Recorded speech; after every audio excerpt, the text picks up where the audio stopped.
উপরে আরো হোমস্টে আছে ওই যে উপরে। ওটা হচ্ছে আপার সিটং খাসমহল। শিটংটা হচ্ছে বেসিক্যালি কার্শিয়াংয়ের মধ্যে।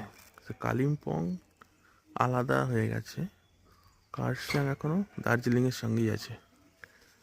এইগুলো হচ্ছে কার্শিয়াংয়ের কয়েকটা জায়গা, অনেকগুলো দার্জিলিংয়ের মধ্যেই আছে এখন, কিন্তু কালিম্পং এখন সেপারেট আউট হয়ে গেছে, ডিফারেন্ট হয়ে গেছে, ডিফারেন্ট জেলা হয়ে গেছে, ডিস্ট্রিক্ট। এই হচ্ছে ব্যাপার। কালিম্পং আগে দার্জিলিংয়ের সঙ্গেই ছিল। এই যে পাহাড়ের গা বেয়ে বেয়ে নামছে এগুলো। এটা একটা বাড়ি আছে, এটা হোমস্টে নয়। সামনে গাড়িগুলো এরকম চড়াই উতরাই দিয়ে ওঠে, উপরে ওঠে হোটেলে যায়, আবার হোটেল থেকে নামে। ওই যে উপরে একটা হোমস্টে দেখা যাচ্ছে।